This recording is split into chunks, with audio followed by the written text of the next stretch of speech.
BJP से जवाब। सत्ता में जिसकी सरकार होगी सवाल उसी से होंगे, एक सवाल नहीं 100 सवाल होंगे।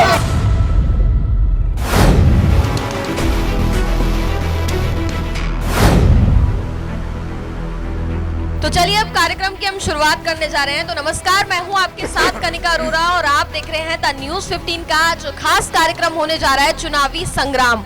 इस कार्यक्रम में हम आम जनता के जो मुद्दे हैं वो उठाएंगे और जो भी प्रवक्ताएं यहाँ पर इस वक्त हमारे साथ मौजूद हैं उनसे वो सारे सवाल करेंगे जो जनता जानना चाहती है। तो चलिए देर नहीं करते हैं और सबसे पहले हम कार्यक्रम की शुरुआत करते हैं। मैं सबसे पहले आपको प्रवक्ताओं से एक बार रूबरू करा दूं। सबसे पहले हमारे साथ बीजेपी के प्रवक्ता इस वक्त मौजूद है संजय अग्रवाल जी। उसके बाद अगर हम बात करें तो सपा के हमारे साथ प्रवक्ता प्रमोद त्यागी जी जुड़ गए हैं। साथ ही आम आदमी पार्टी की बात करें तो अरविंद बलियान जी हमारे साथ इस वक्त जुड़ गए हैं और कांग्रेस की हम बात करें तो सुबोध शर्मा जी हमारे साथ जुड़ गए। इसके साथ ही बसपा की बात करें तो जियाउर रहमान इस वक्त हमारे साथ कार्यक्रम में शामिल हो चुके हैं। तो चलिए हम कार्यक्रम की शुरुआत करते हैं और जैसा कि आप सब जानते हैं कि सबसे पहला सवाल उन्हीं से होता है जिनकी सरकार इस वक्त सत्ता में है।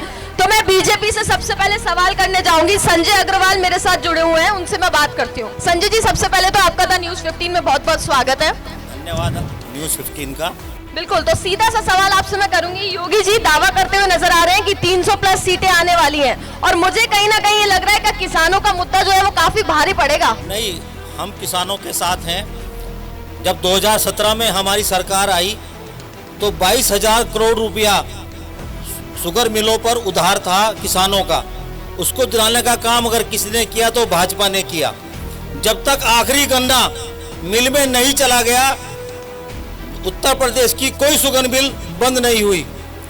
हमने किसानों की समस्याओं को हल करने का काम किया है, क्योंकि भारतीय जनता पार्टी किसानों की पार्टी है, सर्व समाज की पार्टी है।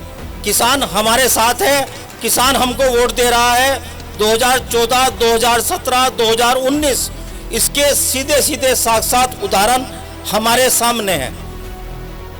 हम दोबारा से 350 प्लस सीटों के साथ सत्ता में आने जा रहे हैं। बिल्कुल, आप ये दावा कर रहे हैं कि 350 प्लस सीटें आप लेके आने वाली है आपकी पार्टी, लेकिन अगर हम बात करें तो किसान जो है वो कहीं ना कहीं अभी भी नाराज नजर आ रहे हैं। राकेश टिकैत ने भी साफ तमाम बयान हैं जो दिए हैं। इसके साथ ही अगर हम बात करें तो क्या नाकामी रही है ये सरकार की तरफ से कि वो किसानों को समझा नहीं पाए? नहीं, हमने कानून बनाया, कानून किसानों के पक्ष में था। कनिका जी, मैं स्वयं एक किसान हूँ, मैं उस कानून से खुश था, लेकिन हम किसान को समझा नहीं पाए। आदरणीय प्रधानमंत्री जी ने उन कानून को वापस लेने का काम किया और ये कहा कि हम समझा नहीं पाए। हमने विकास काम किया है, हमने सड़कें बनाई हैं। अरे सुनिए सर जी, हमको आपको बोलने नहीं देंगे।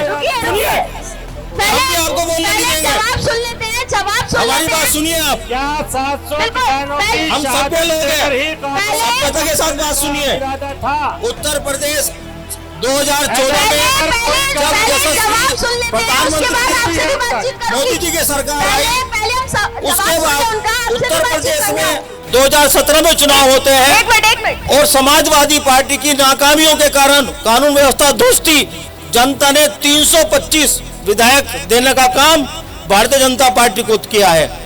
2019 के चुनाव में हम गए, 2019 के चुनाव में गए, सपा, लोकदल, बसपा के महागठबंधन को हराने का काम हमने किया है और 303 सांसदों के साथ हमारी सरकार भारत में चल रही है। यानी कि पिछली बार से अधिक सांसद हमारे आए, पिछली बार से अधिक विधायक हमारे आने जा रहे हैं, क्योंकि हमने जनता को विकास दिया है। चलिए, सारंगपुर से मेरठ की डबल लाइन दी है, जब चुनाव होगा कॉरिडोर दिया है, हाईवे दिए हैं। संजय जी, हमारी अभी 36,000 की ये तो जब चुनाव योजना हमारी चल रही है रेलवे के अंदर।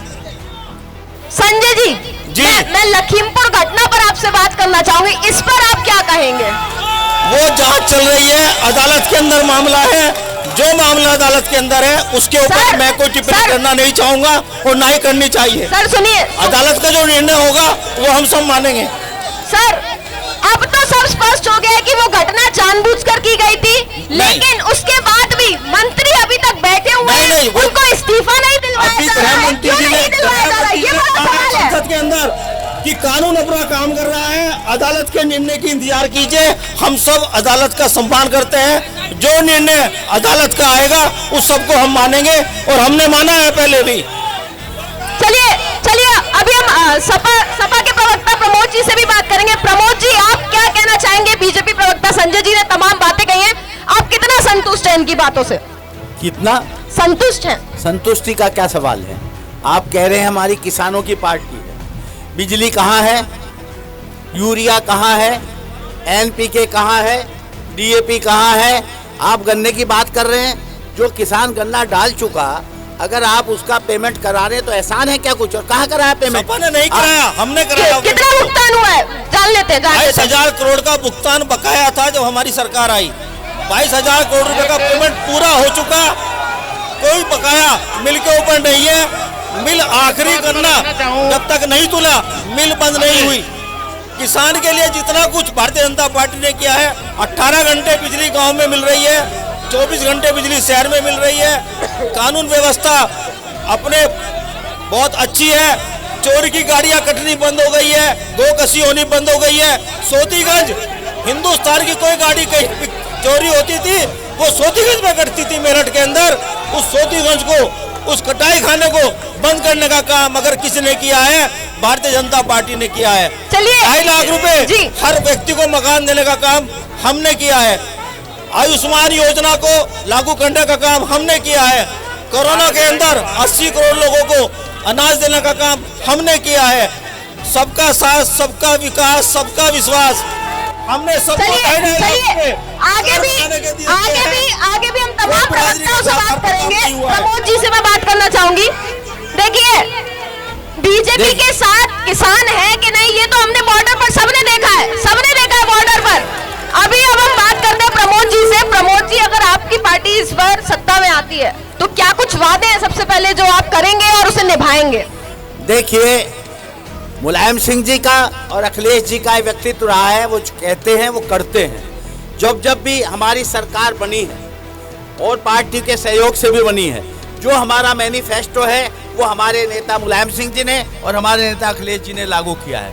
आज हमारा मैनिफेस्टो आएगा, उसके अनुसार भी है। उससे पहले मैं बता रहा हूँ, सबसे पहले हमारी प्राथमिकता है उत्तर प्रदेश में विकास, उत्तर प्रदेश में शांति व्यवस्था, उत्तर प्रदेश के किसानों को पूरी तरीके से लाभ मिले। मैं एक बात कहना चाहता हूँ, हमारे भारतीय जनता पार्टी के साथी हैं, उनकी बौखलाहट है, वो बोल देते, हमने कोई नहीं बोले। मैं बोल रहा था कि वो सहन नहीं कर पाए। आप एक बात बताइए, 2017 में योगी जी की सरकार बनी थी, गन्ने का कितना दाम बढ़ाया? कितना दाम बढ़ाया? यूरिया का कितना बढ़ाया? डीएपी का कितना बढ़ाया? बिजली सारे देश में सबसे महंगी उत्तर प्रदेश में है।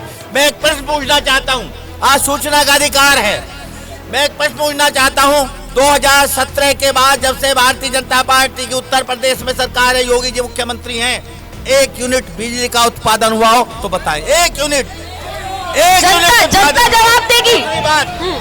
मैं बात कहना चाहता हूँ, उत्तर प्रदेश के गन्ना मंत्री हमारे पड़ोस के शामली जिले से हैं।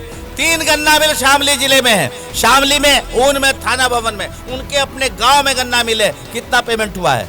मैं बुढ़ाने का रहने वाला हूं, अभी तक फरवरी का भी पिछले साल का पेमेंट नहीं हुआ। फरवरी, मार्च, अप्रैल, मई पेमेंट रुका पड़ा है। ये हालत गन्ने की है। संजय जी कह रहे हैं भुगतान हो गया है। मैं खुद किसान हूँ, फरवरी के बाद तक का भुगतान नहीं हुआ है। ना थाना भवन का हुआ, ना शामली का हुआ, ना ऊन का। और छोड़िए, मोरना इनका कोऑपरेटिव मिल है, इन लोगों को जानकारी नहीं। मोरना इनका कोऑपरेटिव मिल है, सरकार का मिल है, सहकारिता का मिल है। बताइए उसका पेमेंट हुआ है क्या? ननौता सहकारिता का मिल है, गन्ना मंत्री के 5 किलोमीटर दूर का मिल है। बताइए पेमेंट हुआ है क्या? अखिलेश जी की प्राथमिकता है विकास। उन्होंने कहा है कि पूर्व से पश्चिम हम एक्सप्रेसवे बनाएंगे। आगरे से लखनऊ एक्सप्रेसवे हमने बनाया। मेट्रो अखिलेश जी ने चलाई, योगी जी झूठ बोलते हैं कि हमने उद्घाटन कर दिया। पूर्वांचल एक्सप्रेसवे का शिलान्यास अखिलेश जी ने किया, जमीन का आवंटन अखिलेश जी ने किया। अब आप करते हैं। और जो खर्च आगरा से लखनऊ एक्सप्रेसवे में हुआ, और जहां तक कानून व्यवस्था की बात है, मैं सबके सामने कह रहा हूं, कानून व्यवस्था की जहां तक बात है, नेशनल क्राइम रिपोर्ट ब्यूरो है। नेशनल क्राइम रिपोर्ट ब्यूरो मेरे अधीन नहीं है। पहले राजनाथ सिंह गृह मंत्री थे, आज अमित शाह गृह मंत्री हैं। आप 17 के बाद का आंकड़े उठा ले। सर, क्राइम तो- मैं सुनिए आप मेरी बात। लैंगिक अपराध 17 के बाद यूपी में 0.4% बढ़े हैं। मैं नहीं कह रहा हूं, अमित शाह के एनसीआर भी कह रहे हैं, राजनाथ सिंह की एनसीआर भी कह रही है। मैं आंकड़ों के आधार पर कह रहा हूं, हवाई बात नहीं कह रहा हूं।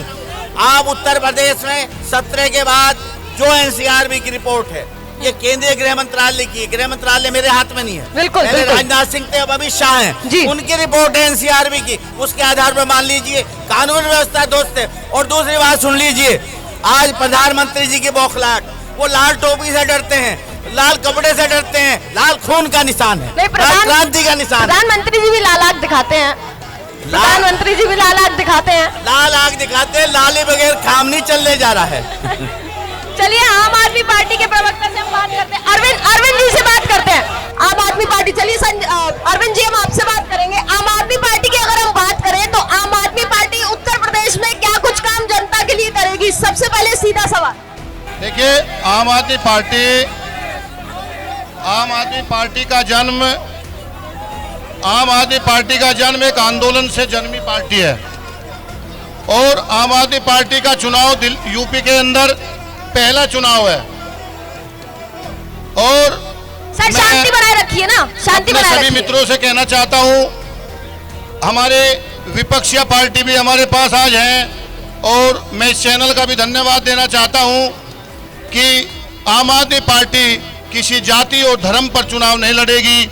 आम आदमी पार्टी दिल्ली के मॉडल पर चुनाव लड़ेगी, दिल्ली के मुद्दे पर चुनाव लड़ेगी, बिजली, पानी, चिकित्सा, शिक्षा, इस पर चुनाव लड़ेगी। क्या दिल्ली मॉडल की बात करूं तो क्या है? सबसे पहले दिल्ली मॉडल आप बताइए मुझे। दिल्ली मॉडल, आज दिल्ली के अंदर शिक्षा वर्ल्ड क्लास शिक्षा है, जो बजट का 25% शिक्षा पर लग रहा है। जब हर गरीब का बच्चा शिक्षित होगा तो उसे तरक्की करने में कुछ देर नहीं लगेगी। और बिजली 200 यूनिट तक बिजली फ्री है, 400 यूनिट तक हाफ रेट पर है। और रही बात तीर्थ यात्रा, वह दिल्ली के बुजुर्गों को तीर्थ यात्रा करा रही है। और अब मुद्दे की बात है, बिजली पर आ जाओ।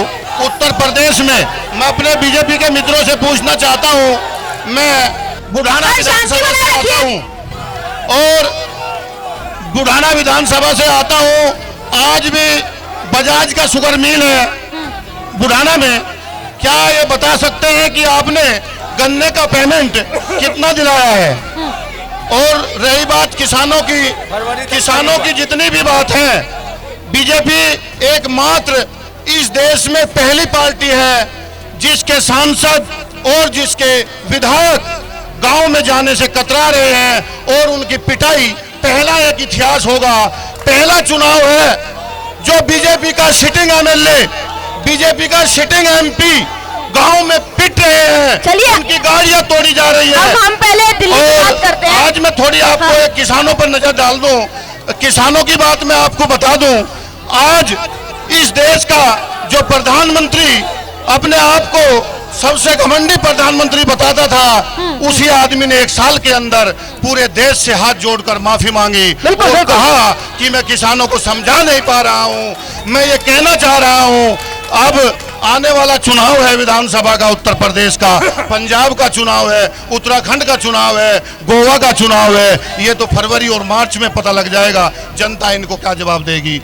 जी बिल्कुल, आपने दिल्ली मॉडल की बात की है। आप कहते हैं कि पानी, वहाँ पर पानी की सुविधाएं दी जा रही हैं, शिक्षा में सुधार हुआ है, ये मैं भी मानती हूँ। इसके साथ ही अभी मैं आज से 2 दिन पहले ही रोहिणी के सी ब्लॉक में मैं गई थी, वार्ड नंबर 32 में। वहाँ पर मैंने जाके लोगों से बातचीत की और मैंने देखा वहाँ पर कि लोग कैसे रह रहे हैं। मैं या आप हो तो वहाँ पर नहीं रह पाए, इतना गंदा पानी, गंदगी, सफाई वहाँ पर नहीं। सफाई अभियान चलाते हैं लेकिन सफाई नहीं। सुनो मैं बताता हूं, बहुत गंदगी थी, बहुत अच्छी बात है। डेंगू का खतरा बढ़ रहा है, अभी एमसीडी के चुनाव होने जा रहे हैं। दिल्ली एकमात्र ऐसा राज्य है जो पूर्ण राज्य नहीं है, आपको भी पता है। एमसीडी में वहाँ भारतीय जनता पार्टी की सरकार है। अभी एमसीडी आम आदमी पार्टी जीतने जा रही है। दिल्ली की सफाई का भी पता लग जाएगा कि कैसे सफाई होती है। निगम पार्षद वहाँ के जो है, रामचंद्र जी निगम पार्षद है वहाँ के। जनता का ये कहना है बदतमीजी करते हैं, कहते हैं कि हो जाएगा काम और आते नहीं है। आम आदमी पार्टी के ही है वो भी, लेकिन वो आम आदमी पार्टी के हैं, लेकिन सरकार में जो है वहाँ पर भारतीय जनता पार्टी है। कांग्रेस के सुबोध जी भी हमारे साथ इस वक्त मौजूद है। सुबोध जी से मैं बात करूंगी। सुबोध जी, कांग्रेस कहाँ है? यूपी में नजर नहीं आ रही है। देखिए, मैं आप लोगों को सबसे पहले एक बात बता देना चाहता हूँ। कांग्रेस पार्टी जो है, आज यूपी में अगर कोई पार्टी सड़क पर आके संघर्ष कर रही है, वो केवल कांग्रेस पार्टी है। चाहे वो लखीमपुर खीरी कांड हो, वहां आदरणीय प्रियंका गांधी जी गई, और वर्तमान सरकार ने ये भी नहीं सोचा, एक पार्टी की बड़ी नेता है, उसे एक धूल भरे कमरे में लिटा दिया, बैठा दिया, जहाँ कुर्सी तक नहीं थी, झाड़ू सफाई करके उसने जो है वहां पर वो बैठी। उसके बाद आदरणीय प्रियंका गांधी जी लखीमपुर खीरी गई और वहां किसानों के कंधे से कंधा मिला के संघर्ष किया और उनके दुख दर्द में शामिल हुई। और सुनो, उसी का नतीजा है कि वहां पर जो 5 किसान मारे गए, उनके हत्यारों को जेल भेजा गया, एक मंत्री के हत्यारे को जेल भेजा गया। आज वो मंत्री मतलब सरकार में है, सत्ता में है, उसे सरकार बर्खास्त नहीं कर रही, वो संघर्ष पार्लियामेंट से लगा के और सड़क तक कांग्रेस पार्टी कर रही है। और उसके बाद में हाथरस में लाइन में लगे हुए 4 किसानों की मृत्यु हुई, वहां भी आदरणीय श्रीमती प्रियंका गांधी जी गई और हमने प्रत्येक जिले में धरने और प्रदर्शन किए। वे डीएपी खाद नहीं मिल रहा था, डीएपी खाद गोदाम में पड़ा था, लेकिन किसानों को नहीं मिल रहा था। जब किसान अपना फसल ही नहीं बो पाएगा तो काटेगा क्या और खाएगा क्या और इस देश को क्या खिलाएगा? चलिए, प्रियंका गांधी जी मैं मानती हूँ तमाम मुद्दे उठा रही है यूपी में, लेकिन राजस्थान की ओर क्यों नहीं देखती हैं? छत्तीसगढ़ की ओर क्यों नहीं देखती है? जहां कांग्रेस की सरकार है वहां क्यों नहीं मुद्दे उठाती है इतनी प्राथमिकता से? मेरी बात सुन लो, वहां पे हमारा मुख्यमंत्री है, वो जनता के हित में काम कर रहा है, वो प्रत्येक काम जनता के हित में कर रहा है। राजस्थान में भी घटती है ना सर, क्राइम तो राजस्थान में भी हो रहा है ना। देखिए, क्राइम कभी नहीं रुक सकता मैडम, क्राइम कम और अधिक होता है, लेकिन वहाँ क्राइम पे कंट्रोल है बहुत ज्यादा राजस्थान में। तो प्राथमिकता से सर उठाना चाहिए ना, चाहे रेप नहीं, वो वहाँ हमारा मुख्यमंत्री वो सारा काम सुचारू रूप से कर रहा है। और रही बात, मैं आपको एक चीज और बता देना चाहता हूँ। देखिए, सरकार जो बनती है वो जनता के लिए बनती है। सरकार की नीतियां वो होनी चाहिए जो जनता के हित में हो। इस सरकार चाहे सेंटर में है और चाहे प्रदेश में है, इसकी नीतियां जनता के हित में नहीं है। आज किसान परेशान है, मजदूर परेशान है, कामगार परेशान है, छोटा व्यापारी परेशान है, इस देश में हर आदमी परेशान है। आज जो है लाखों किसान बॉर्डर पे पड़ा रहा और 700 किसानों की मृत्यु हुई वहाँ पे जो है। इस किसान का दिल नहीं पसीजा बिल्कुल भी जो है। मैं बिल्कुल मानती हूँ इस बात को, लेकिन अगर हम वही बात करें तो अभी कांग्रेस की अगर हम बात करें तो यूपी में कांग्रेस इतने सालों से आ क्यों नहीं पा रही है? क्या कारण है? कोई ना कोई कमी तो है ना सर। आप पीछे की बात छोड़ दीजिए, पीछे जो आज सबके सामने हम नहीं कह सकते कि हम 32 साल से सत्ता से बाहर हैं, हो सके हमारी कोई कमियां रही हों, लेकिन ये जरूरी नहीं होता कि हमेशा सत्ता से बाहर रहें। हम मेहनत कर रहे हैं, हमारी पार्टी के नेता मेहनत कर रहे हैं और प्रत्येक जिले में कांग्रेस पार्टी सड़क पे है, जनता के दुख दर्द के लिए सड़क पे है। इस बार क्या लगता है? इस बार निश्चित रूप से कोई भविष्यवाणी तो मैं नहीं कर सकता, लेकिन 2 चीज मैं बता देना चाहता हूँ। एक तो अब की बार योगी सरकार सत्ता में नहीं रहेगी 100%। दूसरी बार हमारी पार्टी के एमएलए भी बहुत अच्छे तरीके से जीत के आएंगे और परसेंटेज ऑफ वोट भी बढ़ेगा और निश्चित रूप से पार्टी आगे बढ़ के आएगी, लेकिन योगी सरकार नहीं जीतेगी, ये मैं निश्चित रूप से। चलिए, तो सुबोध ही दावा कर रहे हैं योगी सरकार नहीं आने वाली इस बार यूपी में। देखिए, मैं एक चीज बता देना चाह रहा आपको, जो है इस देश में गरीबी थी, भुखमरी थी, और ये 70 सालों का जो रोना रोते हैं, यही कांग्रेस पार्टी इन 70 सालों में 30 करोड़ लोगों को भुखमरी से निकाल के, गरीबी से निकाल के मध्यम वर्ग में लाई। आज इस पार्टी की नीतियां ऐसे, चाहे डिमोनेटाइजेशन हो और चाहे कोविड का टाइम हो, इस पार्टी की ये नीति है उन्हीं गरीब लोगों को जिन्हें हम मध्यम वर्ग में लाए थे, आज उनका शोषण हो रहा है और उन्हें फिर उसी गरीबी में धकेला जा रहा है। गैस के दाम इस कदर बढ़ चुके हैं, आदमी त्राही कर रहा है। गरीब के घर में सिलेंडर है लेकिन गैस खरीदने के लिए पैसे नहीं है। आदमी के पास में, गरीब के मोटरसाइकिल खड़ी है लेकिन पेट्रोल डलवाने के लिए पैसे नहीं। किसान का ट्रैक्टर फार्म पे खड़ा है लेकिन डीजल डलवाने के लिए उसके पास पैसे नहीं है जो है। तो ये इनकी नीतियों की वजह से देश बर्बाद हो रहा है और भविष्य में भी अगर ये सरकारें रही तो ये देश तबाह हो जाएगा, बर्बाद हो जाएगा। आज करोड़ों युवा हमारा नौकरी से बाहर है जी, करोड़ों युवा हमारा नौकरी से बाहर है। जो युवा यूनिवर्सिटी से निकल रहा है वो बेरोजगार है, वो इन्हीं की गलत नीतियों से है। और हमारा जितना रियल एस्टेट था, डिमोनेटाइजेशन की वजह से, कोविड की वजह से कंट्रोल नहीं कर पाए, वो सारा बर्बाद हो चुका है। करोड़ों मजदूर हमारा घर पे बैठा है, उसके लिए घर में खाने के पैसे से जवाब लेंगे हम, लेकिन उनसे पहले बसपा के प्रवक्ता हमारे साथ, मेरा यही कहना है, आपके पास वापस आऊंगी। बसपा के प्रवक्ता हमारे साथ जियाउर रहमान जी इस वक्त जुड़े हैं। सर, बसपा पार्टी की बात करें तो बसपा पार्टी क्या कुछ कर रही है इस वक्त उत्तर प्रदेश में जनता के लिए? इस इस वक्त क्योंकि सत्ता में नहीं है इसलिए कुछ नहीं कर सकती, लेकिन आने वाली विपक्ष में रहकर भी काम कर सकते हैं। विपक्ष के लिए जो भूमिका बहन कुमारी मायावती जी की भाई है, जनता के लिए काम करना है तो किसी पार्टी की जरूरत नहीं है। बिल्कुल, क्यों नहीं है ना, जनता सत्ता के में लिए- होगा जब भी तो लोगों के काम करेंगे। विपक्ष में बैठ के लोगों का काम कर विपक्ष में सकते रहकर भी हैं। लोगों आज की विपक्ष आपके सामने खड़ा है, हर आदमी गन्ने के लिए रो रहा है, हर आदमी महंगाई के लिए रो रहा है, पेट्रोल डीजल के लिए रो रहा है, किसान अपनी मजदूरी के लिए रो रहा है। देखिए, अगर कानून बनाना ही था तो माफी मांगकर उन 700 किसानों को शहीद करने का काम जो भारतीय जनता पार्टी की सरकार ने किया है वो बहुत ही निंदनीय है। मैं इसकी घोर भर्त्सना कर सकता हूँ। और जब एमएसपी पे कोई गारंटी नहीं है, अभी बहुत मुद्दे हैं किसान से जुड़े हुए, डीपी हुई, एपी हुई, हमारी जितनी भी खाद्य हैं, खाद मिलना दुबार हो चुका है आज की तारीख। किसान मुद्दा भारी पड़ेगा इस बार। बिल्कुल पड़ेगा, निश्चित तौर पर। और जब जब किसान की बात हुई है, बहन कुमारी मायावती जी की जब सरकार आई है, सबसे ज्यादा पैसा अगर बढ़ाने का काम किया है तो बहन कुमारी मायावती जी की सरकार ने बढ़ाने का काम किया है। माननीय नरेश टिकैत जी के फादर राकेश टिकैत जी जिस समय बहन कुमारी मायावती जी के पास पहुंचे थे गन्ने के बारे में पैसा बढ़ाने के लिए, तो वे मुजफ्फरनगर तक नहीं पहुंचे थे। और गन्ने का उत्तर प्रदेश में नहीं, इतिहास आज गवाह है कि 100 रुपये बढ़ाने का काम बहन कुमारी मायावती जी ने किया था। 250 से 350 रुपए का बहन कुमारी मायावती जी ने काम बढ़ाने का काम किया। रही बात गरीब की, मान्यवर काशीराम आवास विकास योजना जो कि आज भी सीना और छाती ठोकर हर प्रत्येक जिले में खड़ी हुई है, प्रत्येक कस्बे में खड़े हुई है। हर आदमी को उन्होंने घर देने का काम किया है। महिला सुरक्षा पर क्या? महिला सुरक्षा के लिए बहन कुमारी मायावती जी ने जो हमारे एक लैंडलाइन नंबर शुरू किया था उस टाइम पे जब सरकार रही, उसी की नकल इन लोगों ने कर आज 1090 करने का काम किया है। आज महिला सुरक्षित है यूपी में? बिल्कुल महिला सुरक्षित नहीं है। बहन बेटी की इज्जत तार तार होने का काम आज यूपी सरकार कर रही है। आज महंगाई इतनी चरम सीमा पर है, दाल का दाम देखिए, आप चावल देखिए, रोटी देखिए, गरीब आदमी खाएगा क्या? यही चीज तो 3 मिलती है उसे, रोटी, कपड़ा और मकान। जब इन्हीं चीजों से वो दूर रहेगा तो वो भुखमरी की कगार पर पहुंचेगा। रही बात नौकरी की, आज हमारे 2017 से योगी जी की सरकार उत्तर प्रदेश में है। बताइए कितने लोगों को यहाँ पर, हमारे यहाँ पर नौजवान खड़े हुए हैं, कितने लोगों को इन्होंने रोजगार देने का काम किया है। मैं आपको एक बात बता दूं, हमारे आज मुजफ्फरनगर में जो सफाई कर्मी, कम से कम 1500 सफाई कर्मी आज मुजफ्फरनगर में लगे हुए हैं। मैं मुजफ्फरनगर की बात करूंगा, all in all Uttar Pradesh की नहीं करूंगा। 1500 कर्मचारी, चाहे वो स्वर्ण समाज का हो, चाहे बैकवर्ड का हो, चाहे मुस्लिम हो, चाहे एससी या शेड्यूल कास्ट का हो, 1500 कर्मचारी आज उत्तर प्रदेश में नहीं मुजफ्फरनगर में अपना काम कर रहे हैं, अपनी रोजी रोटी कमाने का काम कर रहे हैं। यह है बहन कुमारी मायावती का कार्य। गरीब को छत देने का काम बहन कुमारी मायावती जी ने किया है, राशन देने का काम बहन कुमारी मायावती जी ने किया है।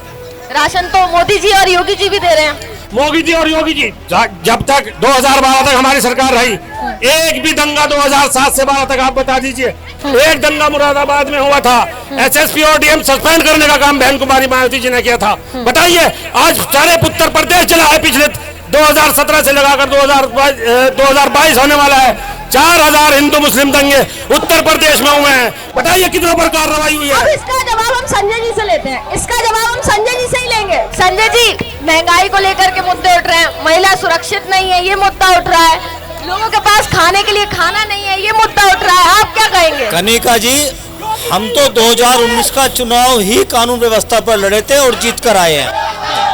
कानून व्यवस्था उत्तर प्रदेश के अंदर जितनी सुचारू आज है उतनी कभी नहीं रही। लोगों को सर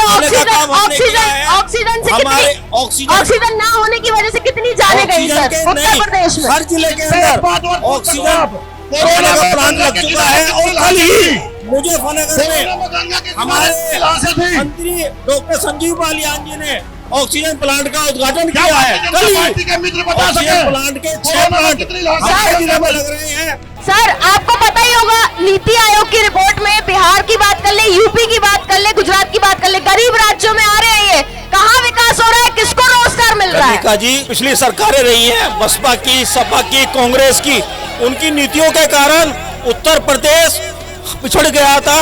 धीरे धीरे 5 साल में आदरणीय योगी जी उसको बढ़ाने का काम कर रहे हैं। 2 करोड़ नौकरियां किसको मिली है? 2 करोड़ नौकरियां किसको मिली है? इसका बायोडाटा 2 करोड़ नौकरियों का बायोडाटा। 2 करोड़ लोगों को रोजगार मिला है, रिपोर्ट मिला है, वर्ल्ड बैंक की रिपोर्ट भी हमारे पास है कि 2 करोड़ लोगों को रोजगार मिला है हिंदुस्तान में पिछले 5 साल में। चलिए रुको, अब हम जनता से बात करेंगे, जनता से बात करते हैं। जनता से सबसे पहले मैं बात करने की कोशिश कोशिश करूंगी। महिला सुरक्षा को लेकर सबसे पहले मैं बात करूंगी, महिलाएं कितनी सुरक्षित है देश के अंदर और यूपी में, आपको क्या लगता है? महिलाएं बिल्कुल सुरक्षित नहीं है। जो मोदी जी ने और योगी जी ने वादे किए थे महिलाओं के लिए, कहाँ मान सम्मान हुआ है महिलाओं का? महिलाओं के साथ अत्याचार हो रहा है, बलात्कार हो रहे हैं, छोटी छोटी बच्चियों के साथ बलात्कार हो रहे हैं। कहाँ सुरक्षित है महिलाएं? नहीं हो रहे हैं, हो रहे हैं। कांग्रेस के मंत्री, कांग्रेस के विधायक का ये जो बयान आया, इस पर आप क्या कहेंगे? जहां एक और प्रियंका गांधी लड़ाई लड़ती है कि महिला सुरक्षित हो, लेकिन वही कांग्रेस के विधायक इस तरीके का बयान देंगे तो आप इस पर क्या कहेंगे? और उसके बाद वो माफी तक नहीं मांग रहे हैं। नहीं, प्रियंका जी ने अफसोस जाहिर किया है, उन्होंने जो कहा है वो गलत कहा है, वो सबकी सब निंदा कर रहे हैं। लेकिन मोदी जो योगी जी ने क्या किया है, क्या किया है उन्होंने? छोटी छोटी बच्चियों शांत रहो, महिलाएं सुरक्षित नहीं है। कांग्रेस पार्टी ने 40% महिलाओं का आरक्षण दिया, इससे बड़े गर्व की बात क्या होगी? मेरे जैसे मेरे भाई बहन, मेरे जैसे मेरे साथी 20 लाख बच्चे परेशान हैं। मैं बीटीसी भगवा तो पहचान है हिंदुस्तान की। कोई नौकरी नहीं दी आज तक, किसी को नौकरी, इस सरकार में नौकरी नहीं मिली, सारे बच्चे जहर खा कर मर रहे हैं। ये जनता का गुस्सा है, जनता का, ये कुछ भी कर सकता है। सर आरोप लग रहे हैं, आप सुन रहे हैं, महिला सुरक्षित नहीं है। यूपीटीटी पेपर जो लीक हुआ इसको लेकर के बात हुई है, तमाम मुद्दे जो महिलाएं उठा रही है, आप क्या कहेंगे? देखिए, अभी मेरी बहनों ने कहा है कि बलात्कार की बात, गायत्री प्रजापति अखिलेश ने टिकट दिया, एक बलात्कारी को बचाने का काम कर रहा था। और हमारी सरकार में चाहे हमारी पार्टी कोई भी नेता हो या धरतल का कोई गुंडा हो, हम उसे बख्शीश नहीं करेंगे। क्या कहना चाहेंगे आप? देखिए, ये जो उत्तर प्रदेश में भ्रष्ट सरकार भाजपा की चल रही है, मैंने इनसे एक सवाल है, और आदरणीय विधायक जी आए हुए हैं, इनसे एक सवाल है। ये वे कानून व्यवस्था बता रहे हैं, कानून व्यवस्था खराब उत्तर प्रदेश में हो चुकी है, इसे मैं जंगल राज कहना चाहूंगा। और हाथरस की दलित बेटी को इन्होंने मट्टी तेल डाल करके जला दिया। इस बात का जवाब लीजिए इन विधायक जी ने। भोपा थाना क्षेत्र के अंदर स्कूल के अंदर 10वीं की छात्राओं के साथ में 17 बच्चियों के साथ में एक साथ बलात्कार किया जाता है। ये कैसी सरकार है? हमें ये सरकार बदलनी है। इन्होंने जो विकास की बात की है, विकास हुआ आरएसएस का चड्डी से पैंट शर्ट पे आ गई। और दूसरी बात, इनसे पूछिए, अभी गोरख धंधा चल रहा था जिला मुजफ्फरनगर में ही, अवैध पेट्रोल पंप, उस पर क्या कार्रवाई की? आपके डीएसओ तक नप गए उसमें। और ये बात करते हैं ईमानदारी की, विकास की, और आपने लॉ एंड ऑर्डर की बात करी। मैं तो सवाल पूछूंगा सिर्फ आपसे। बिल्कुल विकास की बात तो यह है, पिजोन में भी सड़क बनी, आपके ही नेता सड़क का शिलान्यास करने गए, नारियल फोड़ा, सड़क टूट गई, नारियल नहीं टूटा। दूसरा सुनिए, आप, मैं बता दूं आपको, आपने बात करी और दूसरे विकास की, ये युवा खड़े हैं सारे 2 करोड़ लोगों की बात करी आपने, सारे बेरोजगार हैं। आप मंडी क्षेत्र से भी हैं, मंडी में देखिए दुकानों पे जो लड़के नौकरी करते हैं, उन लड़कों को दुकानों से निकाल दिया गया है। 2 लड़के हैं। अब आइए लॉ एंड ऑर्डर पे, जब गुंडागर्दी की बात कर रहे हैं आप, पुलिस ही मार रही है आपके। संजीव यादव का हत्याकांड हुआ, उसमें आईपीएस दोषी निकली। अगर आपने मनोज गुप्ता वैश्य समाज के लड़के को मार दिया गया, वो पुलिस के द्वारा मारा गया। आप कार्रवाई करते, जिनके घर के चिराग जल बुझ गए, उनके बारे में क्या कहेंगे आप? जवाब दीजिए। मैडम, मैं सबसे पहले मानिए भाजपा जी के लीडर खड़े हैं, इनसे मालूम करना चाहता हूँ। ये बार बार कह रहे हैं कि हमने राशन दिया। हम लोगों को राशन नहीं, हमें ना करवा कर रहे। हम लोगों को राशन नहीं, रोजगार चाहिए, हम लोगों को विकास चाहिए, हम लोगों को एकता चाहिए, शिक्षा। हमारे लोगों के बीच में हिंदू मुस्लिम की भावना बढ़ने के बाद में हम लोगों को बांटने का काम कर रहे हैं। हम सच्चे हिंदुस्तानी है, हम हिंदू भी है, मुसलमान भी है, सिख भी है, ईसाई भी है। सबसे पहले हम भारतीय, हमें भारतीय बनना। बिल्कुल बिल्कुल बिल्कुल बिल्कुल। मैं एक शेर के माध्यम से इस सरकार की सच्चाई बयां करना चाहता हूं कि लश्कर भी तुम्हारा, सरदार भी तुम्हारा, तुम झूठ को सच लिख दो, अखबार भी तुम्हारा। और इस दौर में फरियादी जाए तो जाएगा, सरकार भी तुम्हारी और दरबार भी तुम्हारा। बहुत बढ़िया, चलिए आपसे भी बात करते हैं, क्या कहना चाहेंगे? मैं ये कहना चाहूँगा, अब जो है ये सारी बात इनकी सही है। मैं भी पहले बीजेपी का ही था। इनके जो मंत्री बने हुए हैं, ये सारे नुका सारे हमने विकास करा। स्टेज पर खड़े हुए का फोटो खिंचवाने से विकास हो रहा क्या? कोई 10 गली अपने मंत्री की ऐसी बताता, आप भी कुछ जानता हो, कोई 10 गली ऐसी बताता जिनमें वो गया हो। चलिए जवाब ले लेते हैं। अब संजय जी, बहुत आरोप लग रहे हैं, संजय जी क्या कहना चाहेंगे आप? कनिका जी, उससे मेरठ तक रेलवे का दोहरी लाइन हमने की। मुजफ्फरनगर से मेरठ, मुजफ्फरनगर से बिजनौर, मुजफ्फरनगर से रुड़की, सहारनपुर, सब जगह हाईवे बन चुके हैं। प्रतापपुर से दिल्ली तक 16 लेन का हाईवे तैयार हो चुका है। रैपिड ट्रेन का काम बहुत तेजी से चल रहा है। आप भी दिल्ली से आई हैं। 36,000 करोड़ रुपए जवाब तो लेने दो, जवाब तो लेने दो। मेरठ से मुजफ्फरनगर आ रही है। 6 नए मेडिकल कॉलेज उत्तर प्रदेश में बनने का काम शुरू हो चुका है। उनके अंदर रोजगार मिलेगा। 2 करोड़ लोगों को रोजगार देने का काम हमने किया है। 24 घंटे बिजली सिटी के अंदर और 18 घंटे बिजली गांव के अंदर। 12 पे हर समय पानी है। भले मुजफ्फरनगर जिला डार्क जोन में था, नए बिजली कनेक्शन नहीं हो सकते थे, उस डार्क जोन को हटाने का काम हमने किया है। मोहना शुगर मिल का विस्तारीकरण के लिए परसों ही पैसा रिलीज माननीय मुख्यमंत्री जी योगी जी ने किया है। डॉक्टर संजीव बालियान हमारे सांसद, हमारे मंत्री लगातार क्षेत्र के अंदर जितने वो अवेलेबल रहते हैं, जनता के बीच में रहते हैं। खुद विपक्ष के लोग ये मानते हैं कि इतना सक्षम, इतना सक्रिय सांसद मुजफ्फरनगर को कभी नहीं मिला। और इसीलिए चौधरी अजीत सिंह जैसी शख्सियत को हराने का काम हमने किया है। सर बिजली की बात कर रहे हैं ना, मेरे इलाके में भी बिजली का कुछ कराइए। बिजली बहुत जाती है सेक्टर 11 में, सेक्टर 11 नोएडा में। बिल्कुल, आपके यहाँ भी 24 घंटे बिजली आएगी कनिका जी। पूरे उत्तर प्रदेश में 24 घंटे बिजली आ रही है। बिल्कुल सर, बस एक मिनट अरविंद जी से सवाल ले लूंगा। अरविंद जी क्या कहना चाहेंगे? भाई मैं आपसे एक बात पूछना चाहता हूँ कि ये बताओ कि उत्तर प्रदेश में 5 साल के अंदर बिजली कितनी महंगी हुई। मैं गांव से बिलोंग करता हूँ, एक किसान का बेटा हूँ, एक किसान का बेटा हूँ। आज से 5 साल पहले 12 का बिल हम 5500 रुपए दिया करते थे, आज हम 23,700 रुपए दे रहे। प्रमोद जी से बात कर लेते हैं, वो भी कुछ कहना चाहते हैं। कहिए प्रमोद जी। हमारे छोटे भाई भारतीय जनता पार्टी के प्रवक्ता है, ये बार बार कह रहे हैं कि 18-20 घंटे बिजली दे रहे हैं। मैं इनसे पूछता हूँ 17 से अब तक 1 यूनिट उत्पादन इन्होंने बिजली का किया हो तो बताएं। दूसरी बात, 1 यूनिट उत्पादन कह रहा हूँ मैं, अगर ये समझ रहे हो मेरी बात, उत्पादन कह रहा हूँ मैं। दूसरी बात देखिए, जहाँ तक सरकारों का काम होता है, सरकारों के काम है अपनी नागरिकों की सुरक्षा, शिक्षा, स्वास्थ्य। 1 अप्रैल से 22 मई तक अकेले मुजफ्फरनगर जिले में 5,462 लोग कोरोना से मरे। हमने 5,462। कोई व्यवस्था थी ऑक्सीजन की? नहीं। कोई व्यवस्था थी डॉक्टर की? कोई व्यवस्था थी दवाई की? मैं पूछना चाहता हूँ, पूछना चाहता हूँ इनके परिवार का, मैडम सुनिए आप जी, इनका कोई आदमी यहाँ है जिसका परिवार का रिश्तेदार मित्र उस कोरोना में ग्रसित ना हुआ हो? और उत्तर प्रदेश के मुख्यमंत्री बजाय अपने नागरिकों के स्वास्थ्य की रक्षा करते बंगाल में ममता योगी जी तो ये काम था। योगी जी तो कह रहे हैं कि ऑक्सीजन की कमी से किसकी जान ही नहीं गई है। अगर योगी जी कह रहे हैं ऑक्सीजन की कमी से जान नहीं गई, तो एक युधिष्ठिर ने एक झूठ बोला था द्रोणाचार्य के लिए, उन्हें स्वर्ग नहीं मिला था। और भगवा कपड़ा हमारे यहाँ कब पहनते हैं?